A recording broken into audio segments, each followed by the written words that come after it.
All right, hello everyone, thanks for coming. We have a limited time, so I'm Aki, this is Wilhelm, and this is Vivian, who we are happy to have joining us on stage. We're going to jump right in. So basically how we're going to tackle this future is through scenarios.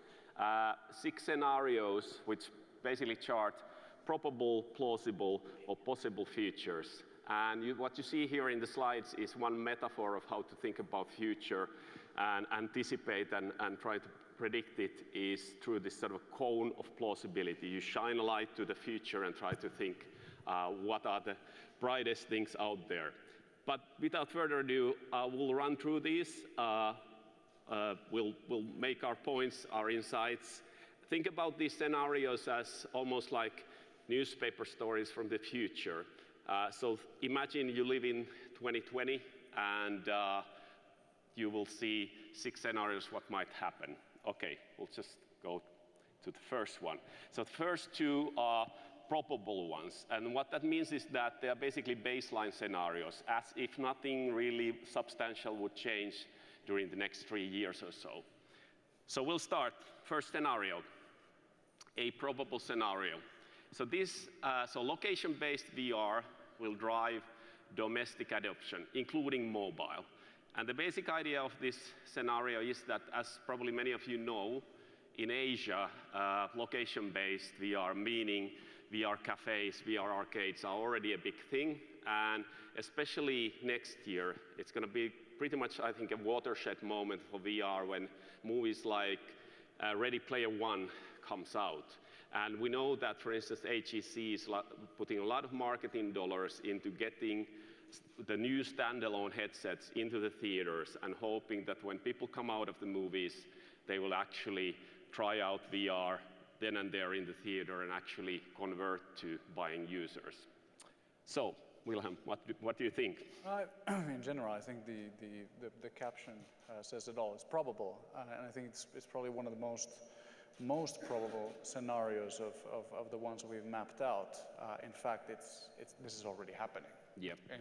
And what it means from then truly a gaming perspective is to be seen. Whether you're going to see big publishers, big developers actually entering the market with their brands, if it stays this type of a market, yeah, or whether it becomes a bit more niche, a bit more, dare I say, work for hire type of thing, or whether there's a business and a market in itself. Yeah. Unknown. Yeah. Obviously, I think recently Unity CEO Rich Taylor said that for them, 100 million headset out there would constitute like a mass market. Now we are at something like 10 million. So obviously that means that how that's going to develop is going to be basically the end result of this one. We'll move on. Next scenario. So currently, there are a few studios out there. If you think about the high-end PC market, mostly distributed via Steam, studios that are making money by basically selling AAA production-valued games with premium price tags. So we're talking $30, $40 or euros or pounds. And basically this scenario is kind of bleak one if you're interested in developing VR and exploring the sort of new frontiers of VR in terms of game design, for instance, is that, I mean, we think it quite probable that actually the VR game market on that high will stay at that high end. It will stay with gamers. And therefore, in terms of innovation within that field, we at best will see sort of incremental innovation, and the whole studio landscape will consolidate to who are able to do it well. And really ties into the fact that it's hard to see how free-to-play or freemium would work in this market. Do you agree? Well, the truth is that virtual reality is as a medium, as an entertainment form, one where you truly disconnect from this dimension or this reality which is surrounding us here. And that in itself means that certain types of consumer behavior, certain types of psychological drivers are just not really tuned for that type of setting. If you are, it's not really a psychological trait to be a control freak. But if you are one, then you will have some issues with this. And if this is the case, and there is limited scale, free to play for a freemium economy cannot work. It just wouldn't work. So as such, those game types that you would imagine that starts developing are of more of a hardcore, more of a niche type of setting. So I agree. It is a probable. Looking at the market right now, it is a probable scenario. Sure. All right. So those were the probable scenarios. Now we're going to move on to the slightly the periphery of that cone that we are shining towards the future. So the scenarios that are slightly more out there, scenarios that have slightly more sort of unknown factors coming in. And I think one overarching theme in this conversation is that business model, that how can VR and AR, how can we make freemium, free-to-play work? And this next one ties into that one. So plausible, not quite probable, but plausible. So basically, mobile VR thrives on content subscription services. So the basic idea is where this stems from is that we know that mobile audiences nowadays pretty much expect content to be free, and then then they can pay in-app purchases if they so desire. But at the same time, there's lots of interesting things happening in the content production side of things. There are tilt brush artists. There are applications like Mindshow here, where people make their sort of likened to YouTube content. There's the adult entertainment industry, banking on VR, and then obviously there's film. So basically, in order for these kinds of content to make any money within this time frame, this scenario basically says that it needs to be the subscription model that might work. Do you agree? Yeah, it's very true. I mean, the subscription in this scenario also in this type of scenario again, freemium would not really work in these types of aspects as we're dealing with here. So I agree, and right now what you see then in mobile VR is largely gimmicky free things or premium things, and just drawing a line from there into the future. This might very well be that. So do you believe that it applies to AR as well?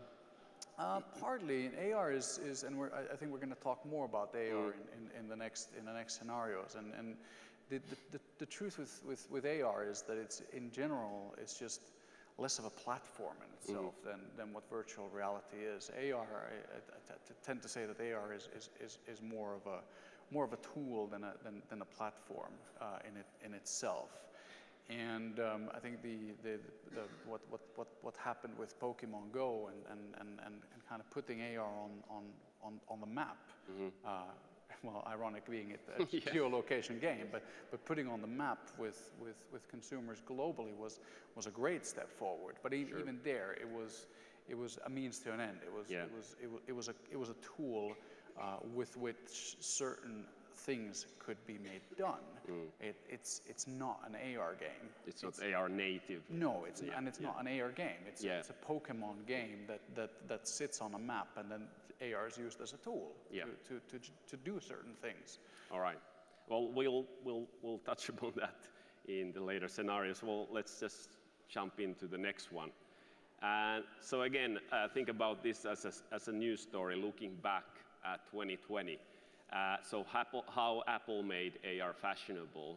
So that's the basic gist of this scenario, is that Apple is slowly building towards this ecosystem of devices, which first would bring in AR glasses, which just like the first iterations of the watch, would use the phone as a processor basically, but then eventually through a few product life cycles, the glasses would work on their own. and communicate with the watch, and for instance the AirPods.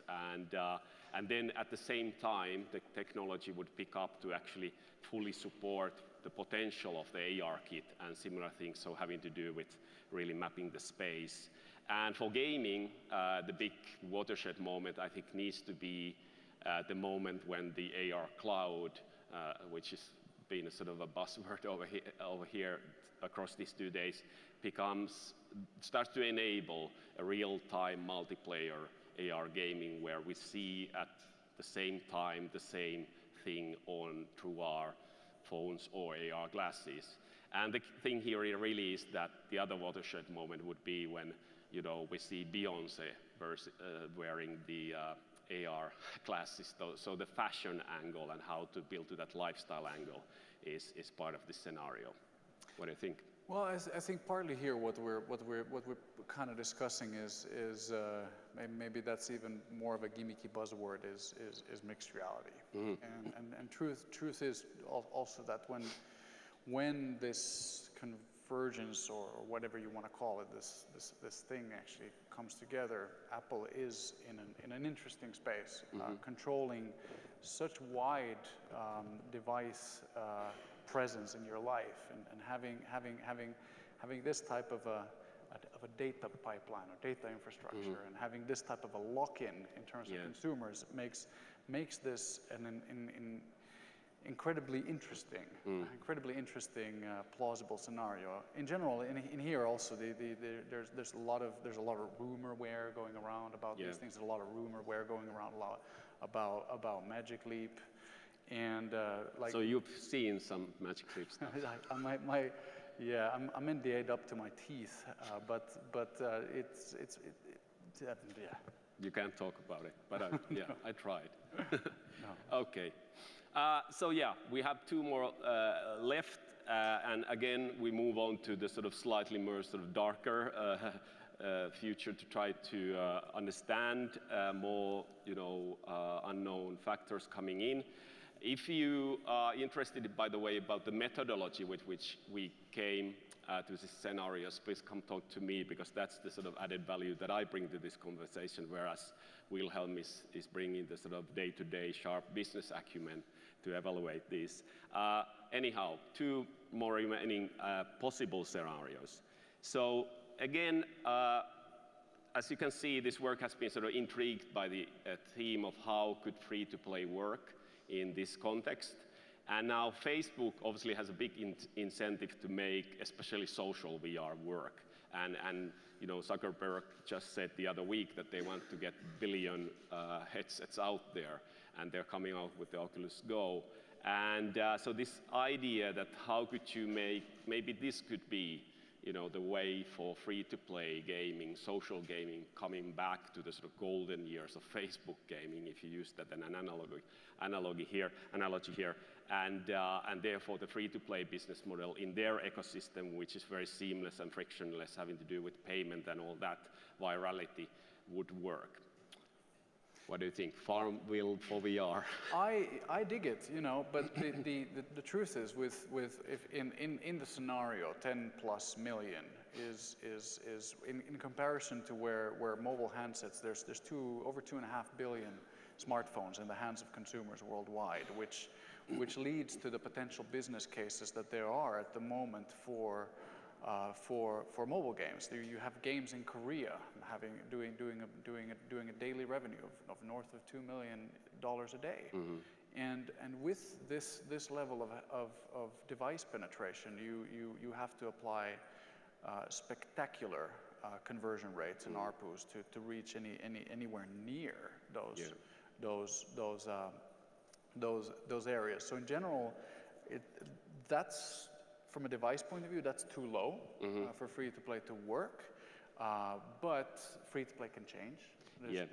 That you have to keep that in mind. This is a long period, and in general, one would also hope that we don't stay at that level, that it actually moves way up for there. There's actually current discussion that, at least in the current state, that it would actually, the weekly active users would be a more relevant metric in the VR context. than might be true. daily Yeah, actives. it might be true. Yeah. But that just paints a picture of where the challenges lie in retention and engagement, and therefore which are paths to monetization, I suppose. Okay, we have one more left. We have 1 minute left. Also, we are happy. We have some time reserved for questions in the end. But one more. So we can't really go through this without addressing Pokemon Go. And then the key question becomes that, okay, how could you get even close to similar success as Pokemon Go on mobile VR? And the idea here is that you would need a number of sort of elements to do this. First of all, much like Pokemon Go, it would need to be sort of family friendly. It would need to have this sort of nostalgic thing going on that would unite generations. There would probably need to be a big brand that taps into the same thing. And in a similar fashion as we discussed, Pokemon Go wasn't really AR truly, but it tapped into location-based gaming. And what VR does uniquely is presence. And so a brand which taps on presence and creates a world which is super interesting, you want to show your friends and to get that virality going. So here, obviously, those parts are standalone headsets, brands like Star Wars, Indiana Jones, and then Lego as that sort of family-friendly component. Well, this is a bit of a scenario that I really hope for.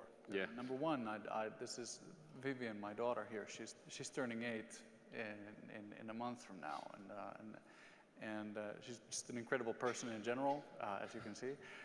But this is something I'd love to play with my kids, and I can see how excited she is for virtual reality and how incredible that is. As my 2 other children also are. They're a bit younger, so they don't perhaps like throw themselves at it yet. But in general, I believe that this is for mobile VR to take off. This is a little bit of a needed scenario for that to happen. And whether or not then a brand really would throw itself and have the incentive to throw itself to try to blow it out of the water remains to be seen. Yeah. We just don't know that. The obvious elephant in the room that is that Rovio and Angry Birds, would that be? Would you throw a bird at that, or would you throw a bird at a pig? Who knows? But this is certainly something that I'd love to play with my kids. And it really sounds super exciting. Cool. All right. Thanks a lot, ladies and gentlemen. Thank you.